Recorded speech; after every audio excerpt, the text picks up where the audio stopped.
Muy buenos días a todos. Soy el encargado de moderar esta primera mesa que tratará sobre dolor crónico.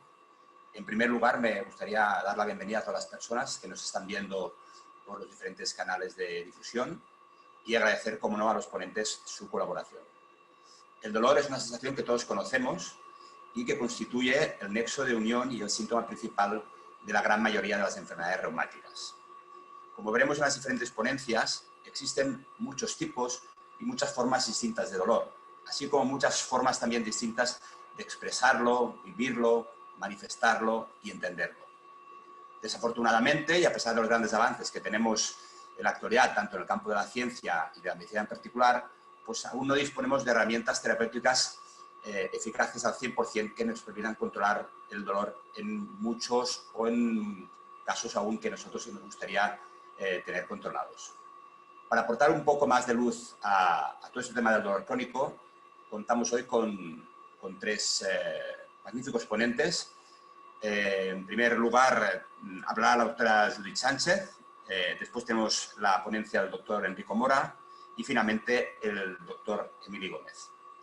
Para comenzar, hablaremos sobre desmitificando el dolor en la infancia y la juventud de la doctora Judith Sánchez, que es pediatra reumatóloga, donde desarrolla la actividad en el Hospital Sant Joan de Déu de Barcelona y el Hospital del Parc Taulí de Sabadell, y que ha trabajado en un campo tan complejo como es el dolor infantil y en concreto en el campo de la fibromialgia y la fatiga crónica en la edad pediátrica. Judith, cuando quieras, encantados de tenerte aquí y de escuchar tu charla. Muchas gracias. Muchas gracias también a la Lliga y a la Fundación Salvi Envelliment por invitarme. Como habéis comentado, la verdad es que ya hace unos años que he centrado mis esfuerzos, entre otras cosas, en el campo del dolor, normalmente de origen reumatológico, pero en general en el dolor crónico musculoesquelético pediátrico, porque es un tema que parece que no existe, pero que existe y que es muy, muy prevalente y que es necesario que no solo los reumatólogos, sino también los pediatras, sobre todo en general, conozcan. Y esto es una de las cosas que yo tengo como lanza de intentar que los pediatras generales sepan que los niños y los adolescentes también tienen dolor. Entonces, lo que os comentaba es un motivo frecuente de consulta en las consultas pediátricas generales, sobre todo el dolor musculoesquelético. Hay estudios que consideran que hasta un 15% de las consultas pediátricas incluyen síntomas musculoesqueléticos. Y aunque hay pocos estudios, hay algunos estudios, sobre todo en países nórdicos y en Israel, que postulan que hasta un 35% de los pacientes pediátricos podrían sufrir dolor de manera crónica, sobre todo dolores a nivel de espalda, dolores lumbares, cervicales, pero también dolores en otras localizaciones. Es mucho más frecuente a medida que el niño va creciendo, es más frecuente en niños más mayores que en niños pequeños y también, como muchas enfermedades reumatológicas, es más frecuente en niñas que en niños, sobre todo a partir de los 10, 12 años. En algunas encuestas, hasta un tercio de los adolescentes refieren dolor musculoesquelético al menos una vez al mes. La idea es, como norma, los pediatras tenemos que aceptar que los niños no deben tener dolor, con lo cual que un paciente o que un adolescente te diga que una vez al mes tiene dolor, esto no debería considerarse como normal y esto es algo que muchos pediatras todavía no han aceptado.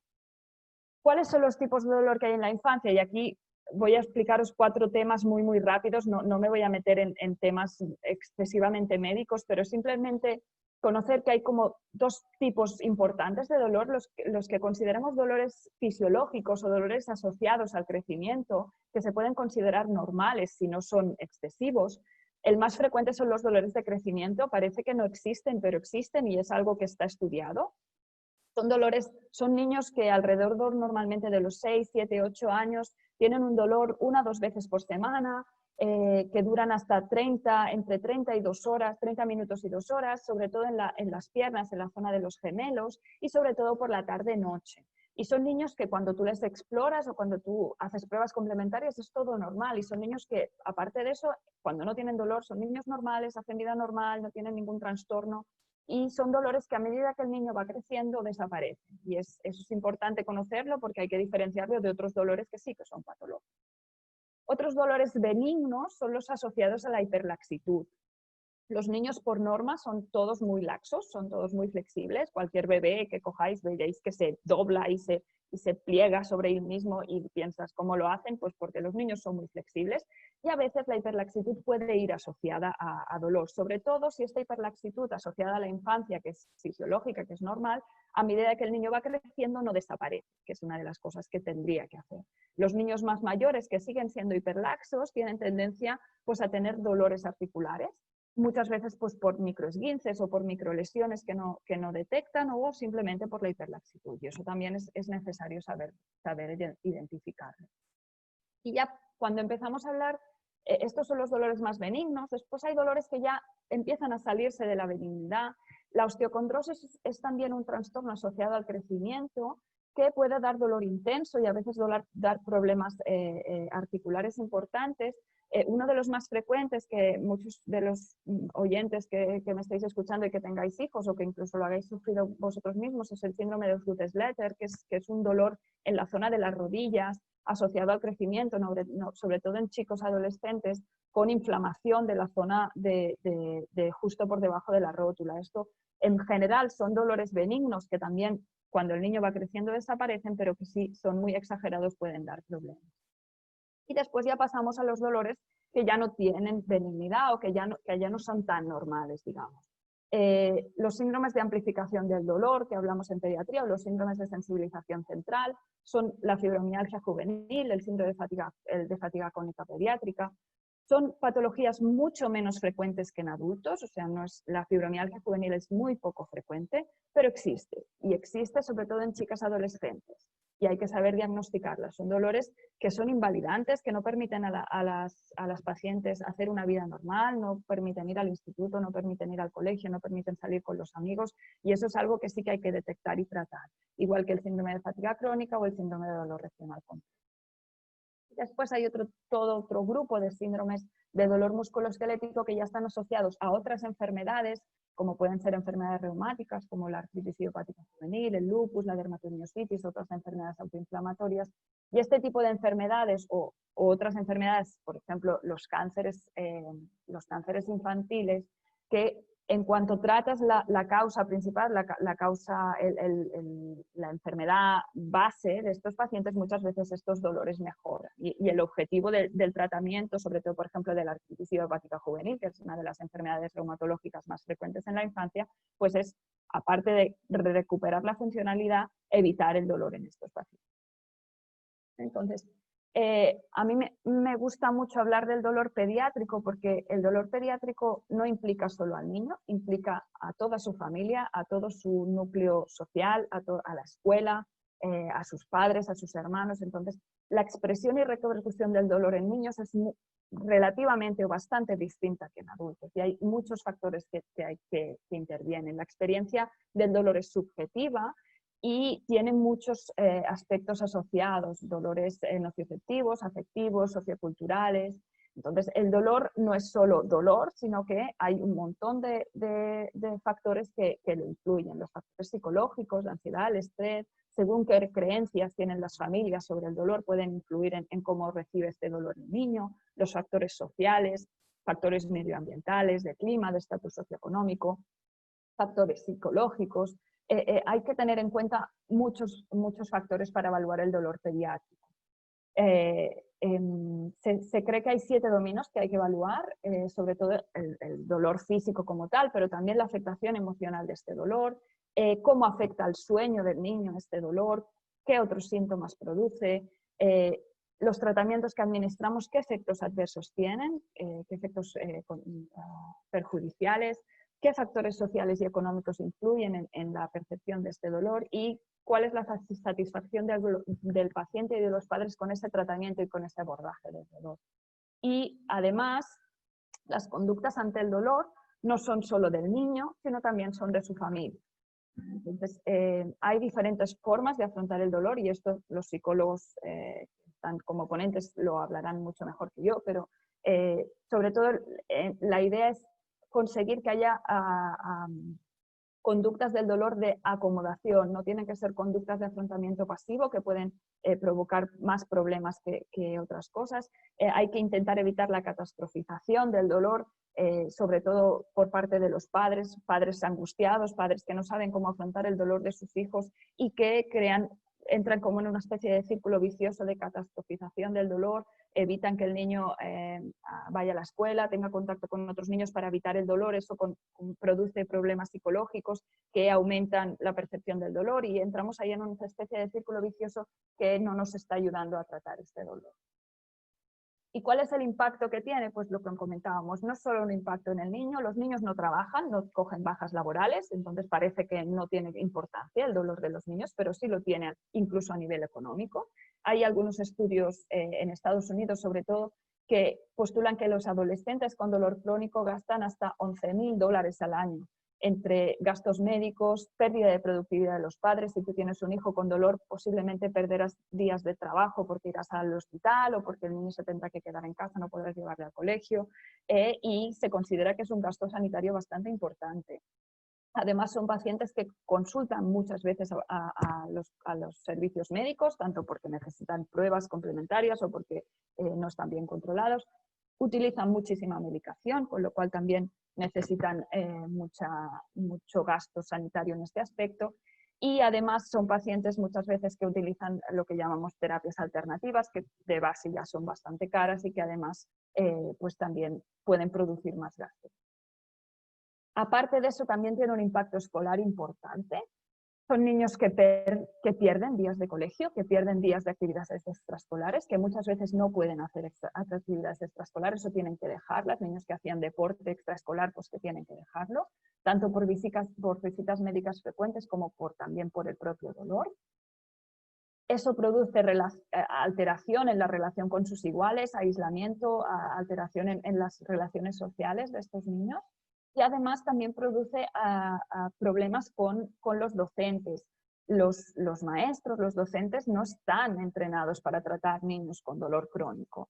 Y es una cosa que posiblemente alguien se tendría que plantear hablar en las facultades de educación. Hay algunos estudios que analizaban qué expectativas tenían los niños con dolor ante sus profesores o sus maestros.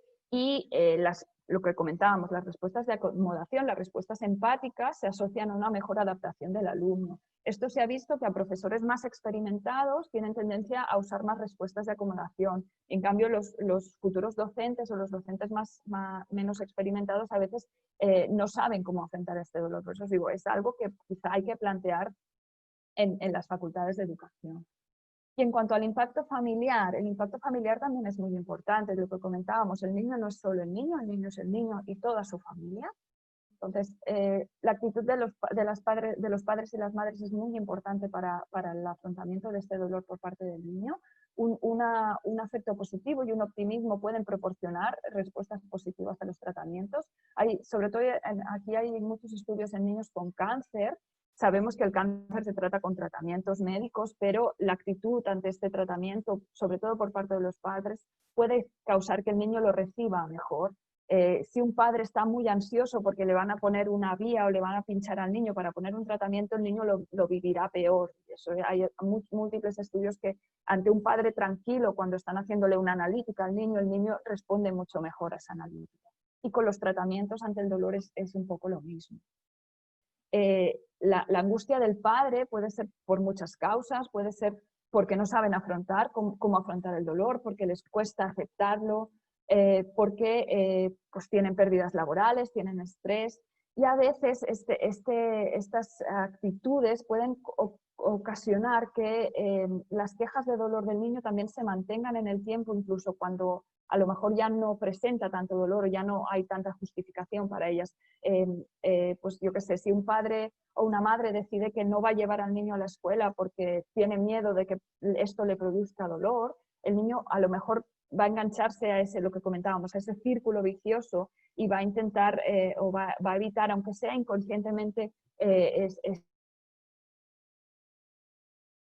escolarización. Y comentaremos ahora, la idea del tratamiento del dolor en niños es sobre todo recuperar la funcionalidad y una vida normal. que los niños puedan ir a la escuela, puedan salir a jugar, puedan ir al parque.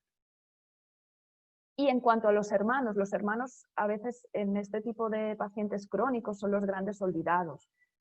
Cada vez más los pediatras nos preocupamos de la salud también mental y emocional de los padres, de los pacientes con niños crónicos, pero muchas veces nos olvidamos de los hermanos. Los hermanos de pacientes con enfermedades crónicas tienen tendencia a ser más resilientes, son más conscientes de la enfermedad, son más conscientes de la vida, la muerte, el dolor, de cosas que a lo mejor un niño no debería ser consciente, tienen más empatía con los demás y pueden asumir más responsabilidad y perciben las sensaciones corporales de forma distinta que sus iguales sin hermanos con dolor. Además también son niños que en general manifiestan menos dolor, manifiestan menos quejas y no se sabe si es porque realmente aguantan más o porque son niños que asumen una responsabilidad que posiblemente no les toca para no preocupar a sus padres. Son niños, incluso niños muy pequeños, que asumen que ellos no deben quejarse porque ya tienen un hermano muy enfermo. Entonces, es algo que también hay que tener en cuenta los hermanos de estos pacientes. ¿Y cuál es el tratamiento del dolor crónico en niños? Pues es un tratamiento multidisciplinar, hay que intervenir a muchos niveles. Como os comentaba, el objetivo es sobre todo recuperar las actividades. Son niños que tenemos que intentar de todas que puedan volver al colegio, que puedan volver a hacer actividades extraescolares, que puedan salir a jugar. Los niños deben jugar y es una de las formas que crecen y que aprenden y que se desarrollan con normalidad. Y hay que intentar recuperar la funcionalidad. Y eso lo conseguimos con reeducación del sueño y normalización de los horarios. En general, los niños con dolor crónico tienen muchos trastornos del sueño, es importante reeducar este sueño. Hay que hacer rehabilitación funcional, acondicionamiento físico, intentar no evitar el ejercicio físico siempre que se pueda. Si no hay una causa de mayor, por ejemplo, en mi consulta todos mis pacientes saben que yo nunca les voy a decir que no hagan ejercicio, dentro de cada uno sus limitaciones, pero siempre hay que intentar hacer ejercicio. En el Parc Taulí, en uno de los hospitales donde trabajo, por ejemplo, tenemos un programa para fibromialgia juvenil donde potenciamos la marcha nórdica, el pilates pediátrico, o sea, realmente son niños que dentro de sus limitaciones tienen que intentar hacer ejercicio físico. Aparte son niños que muchas veces necesitan psicoterapia para intentar romper este círculo vicioso, este círculo de dolor. Hay que hacer terapia familiar, hay que tratar a los padres, hay que tratar a los hermanos también. Hay que hacer muchas veces asesoramiento por trabajo social para intentar mejorar todas estas pérdidas laborales, estos problemas económicos que puede haber. Y en niños siempre intentamos evitar la analgesia siempre que se pueda, siempre la dosis mínima y el mínimo tiempo posible. ¿Vale? Todo lo que sean analgésicos potentes intentamos evitarlo si no es imprescindible. Hay muchos tipos de dolor, por ejemplo, los pacientes con cáncer pues sí que necesitan tratamientos muy potentes, pero en niños que no tengan una causa orgánica o un dolor excesivo intentamos evitarlo y siempre que sea posible el mínimo tiempo posible a la dosis mínima. Y a veces también necesitamos fármacos antidepresivos, fármacos estabilizadores del estado de ánimo que nos ayudan también a controlar toda esta alteración asociada al dolor, pues la reeducación del sueño, la ansiedad, el estrés que puede tener. Así que ya para concluir, yo simplemente quería haceros ver que el dolor pediátrico existe, que el dolor pediátrico hay que abordarlo y que es importante abordarlo desde muchos ámbitos. Es necesario conocer los tipos y las implicaciones del dolor. Es necesario implicar a todos los estamentos sociales, lo que comentábamos, no solo a los estamentos médicos, sino también a los docentes, al ámbito laboral, al ámbito social y al ámbito económico. Y es necesario abordar el dolor crónico infantil de forma positiva. Y hasta aquí mi presentación.